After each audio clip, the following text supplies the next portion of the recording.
मेरी उम्र काफी छोटी थी, जबकि जो कोई भी मुझे देखता था तो यही कहता था कि कुदरत ने मुझे बहुत हुस्न से नवाजा है, जिसकी वजह से मैं 24 साल की लगती थी।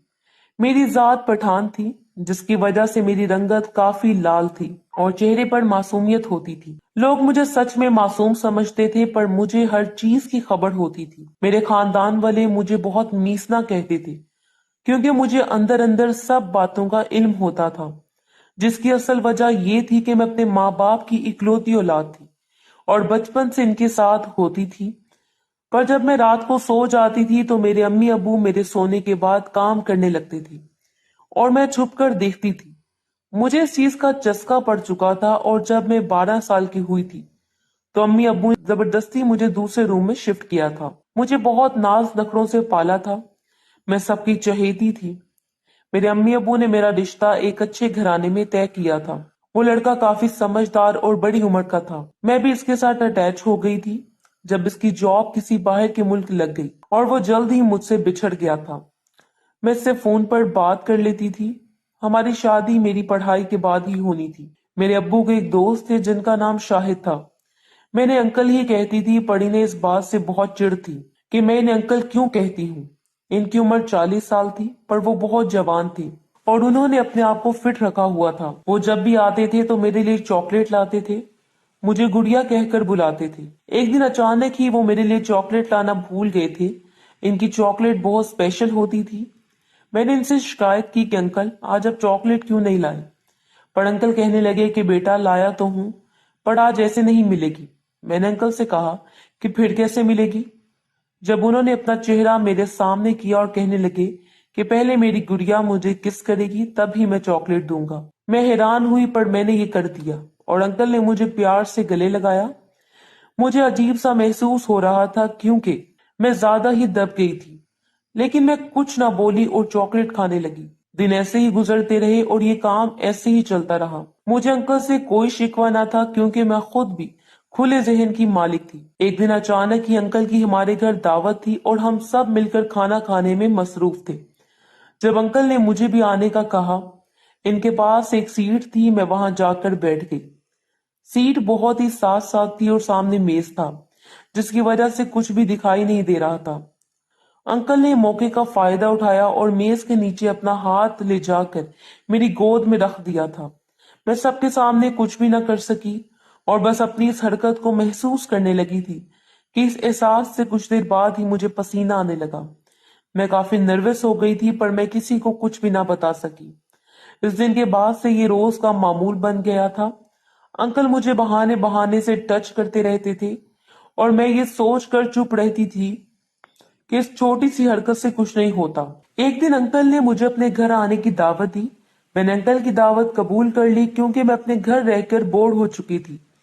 अंकल की बीवी काफी प्यारी थी, पर इनमें ऐसी बात ना थी कि कोई उनके जानिब पहली नजर में रागिब हो जाता।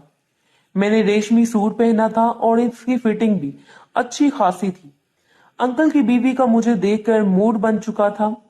जब मैंने अंकल से पूछा कि आपकी वाइफ का मेरा यहाँ आना आपकी वाइफ को पसंद नहीं, तो अंकल कहने लगे, नहीं गुड़िया, ऐसी बात नहीं है, वो बस तुमसे जलती है, क्योंकि तुम्हारे जैसा हुस्न इसके पास नहीं। मैं हैरान हुई और अंकल ने मुझे चाय बनाकर दी। मैंने अंकल से चाय पकड़ी जब अंकल का हाथ फिसल गया और वो चाय मुझ पर गिर गई थी। मेरी रेशमी कमीज आगे से सारी खराब हो चुकी थी। अंकल मुझे कहने लगे कि गुड़िया अपनी कमीज मुझे दे दो ताकि मैं जल्दी से धो सकूं। मैंने अंकल को इनकार किया कि मैं ये नहीं कर सकती। अंकल ने कहा, मैं इनके लिए गुड़िया जैसी हूँ और मुझसे शर्म करने की जरूरत नहीं। अगर कमीज को बर वक्त ना धोया तो अच्छा खासा सूट खराब हो जाएगा। मैंने इनकी बात मान ली और कमीज इनको देकर खुद वॉशरूम में ही रही, क्योंकि मेरी हालत उनके सामने जाने वाली ना थी। इन्होंने कमीज धोई और इस्त्री से खुश कर दी। मैं वॉशरूम में ही वेट करने लगी थी जब अचानक ही अंकल से दरवाजा खोल दिया और मुझे काफी शर्म आई और झट से मैंने कमीज ले ली। मैं पहली मर्तबा अंकल के सामने आई थी और अंकल की आंखें मुझे देखकर खुल गई थी। वो मुझे भूखों की तरह देख रहे थे, जैसे इनका पसंदीदा खाना इनके सामने रखा हो। मैंने दरवाजा बंद कर दिया और कमीज अभी भी गीली थी और मेरे साथ चिपक गई थी। मैं शर्म के मारे बाहर नहीं निकल पा रही थी, पर मैंने सोचा कि अंकल ने जो देखना था वो तो देख लिया है, अब ऐसे ही बाहर निकल जाती हूँ। अंकल ने मुझे निकलते साथ ही दोबारा देखना शुरू कर दिया और कहने लगे कि मैं बहुत खूबसूरत हूँ और उनके सामने अपनी ये खूबसूरती छुपाया ना करूं। मैं सोच में पड़ गई। इस दिन मैं वापस घर चली गई थी। कुछ दिनों तक मुझसे अंकल के सामने जाने की हिम्मत नहीं हो रही थी, लेकिन अंकल का वो छुप छुप कर अचानक से मुझे टच करना बहुत ज्यादा याद आ रहा था। मुझे शायद इनकी आदत हो चुकी थी। जब भी मैंने दोबारा अंकल से बात करना शुरू कर दी, लेकिन मैं बहुत मासूम बनी रहती थी, जैसे मुझे इन सब चीजों का पता ही ना हो। एक दफा अंकल ने मुझसे मेरे फियांसी का पूछा। कहने लगे कि कभी इसने मुझे टच किया है। मैंने हैरानगी से इन्हें देखा और कहा कि हाँ अंकल, ये तो बहुत आम बात है हमारे दरमियान। तो वो कहने लगे कि गुड़िया, मैं किसी और के टच की बात कर रहा हूँ। मैं भी अनजान बनी और कह दिया, अंकल और कौन सा टच होता है। जब अंकल ने मुझे अजीब सा टच किया, साथ दुबाने लगे और कहने लगे कि इस तरह का। तो मैंने इन्हें हैरानगी से देखा। अंकल, ये तो हक करते हुए होता है। अंकल कहने लगे कि गुड़िया, एक और तरह का भी टच होता है। तुम बहुत छोटी हो, इसलिए तुम्हें नहीं मालूम। मैं अंदर ही अंदर मुस्कुराने लगी थी और चुप रही। कुछ दिन के बाद मेरे घर वाले मेरे कजन की शादी पर चले गए थे। मैं अपने पेपर्स की वजह से घर पर ही रुक गई थी। एक आंटी मेरे साथ सारा दिन रहती थी और घर का काम भी करती थी, ताकि मैं अकेली न हूं।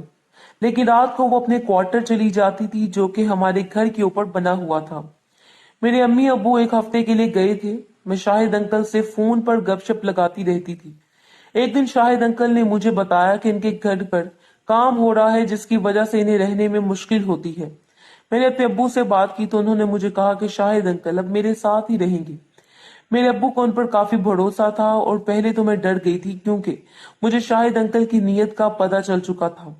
लेकिन फिर मैंने हाँ कर दी और शाहिद अंकल अपनी बीवी के साथ मेरे पास आ गए। इनकी बीवी का सारा दिन मूड बना रहता था, पर अंकल मुझे इग्नोर करने का कहते थे। इनकी बीवी रोज अपने मेके चली जाती थी और अंकल और मैं अकेले रह जाते थे। पर काम वाली आंटी होती थी, इसलिए मुझे सहारा मिल जाता था। एक दफा हम लॉन्च में बैठे थे, जब अंकल ने जानबूझकर दोबारा से एक टॉपिक छेड़ दिया कि मेरे फियांसी ने अभी तक वो सब किया है या नहीं। मैंने फिर से अंकल को कह दिया कि अंकल, मुझे आपकी बात की समझ नहीं आ रही कि कोई और भी टच क्या होता है। मुझे तो एक ही टच का पता है, जो भी आप करते हैं, मैंने मासूमियत से कहा। अंकल ने मेरा मजाक उड़ाया और कहने लगे कि गुड़िया, इस टच से तो कुछ भी नहीं होता। असल मजा तो एक और टच से आता है। मैं इनकी बात पर चुप रही, क्योंकि अब हद पार नहीं करना चाहती थी। लेकिन अंकल मुझे जबरदस्ती एक गलीज वीडियो दिखाने लगे। ये वीडियो मैं इसलिए बात कर रहा हूँ ताकि ये वीडियो देखूं। वीडियो देखती ही रह गई। इतने में मुझे काम वाली आंटी की आवाज आने लगी और मैं अंकल के साथ उठने लगी, पर अंकल ने मुझे खींच कर दोबारा अपने साथ बिठा दिया। मैंने अंकल को कह दिया कि अंकल, काम वाली आंटी ने अगर इस तरह हमें देख लिया तो तमाशा बन जाएगा। अंकल ने थोड़ी सी हरकत की और मुझे वापस छोड़ दिया। मैं अपने रूम में चली गई थी और अपना सांस बहाल किया। इस दिन के बाद से मुझे अजीब सा एहसास होने लगा था। अंकल ने मेरे साथ जबरदस्ती करने की कोशिश की थी, पर मैं इतना ज्यादा नहीं करना चाहती थी कि शादी के बाद मुझे मुश्किल होती। मैंने इंटरनेट पर देखना शुरू किया कि क्या काम करने से शादी पर कोई असर पड़ता है या किसी को कुछ मालूम होता है। लेकिन मुझे इंटरनेट पर तरह तरह के अमल मिले थे, जिसके इंसान के काम का किसी को भी मालूम नहीं होता था। अब मुझे भी हौसला हो चुका था कि मैं अंकल के साथ कर सकती थी, पर मैं खुद से नहीं करना चाहती थी। जब एक दिन मैंने काम वाली आंटी को छुट्टी दे दी और अंकल को भी बता दिया कि आज काम वाली नहीं आएगी, अंकल मुझसे ज्यादा खुश थे। इस दिन मैं पेपर देकर आई तो सोने चली गई। मुझे रूम में अंकल के आने का खदशा हुआ। मैंने करवट बदली जब अंकल मेरे ऊपर से कंबल हटा रहे थे और अब मुझे तैयार करने लगे थे। मैंने एक सिसकी सी ली। अंकल ने अपना काम करना शुरू कर दिया। मैंने आंख खोल दी तो अंकल डर गए कि मैं कुछ कहूंगी, पर मैं चुपचाप सब बर्दाश्त करती रही। अंकल मुझे कहने लगे थे कि मुझे मजा आएगा और वो ज्यादा वक्त नहीं लगाएंगे। आहिस्ता आहिस्ता मुझे भी आदत होने लगी थी और इस काम में मजा आने लगा था। मैं भी अंकल का साथ देने लगी थी। अंकल ने मुझे प्यार किया था। ऐसा लग रहा था कि वो सदियों से इसकी तलाश में थे, जो आज इन्हें नसीब हुई थी।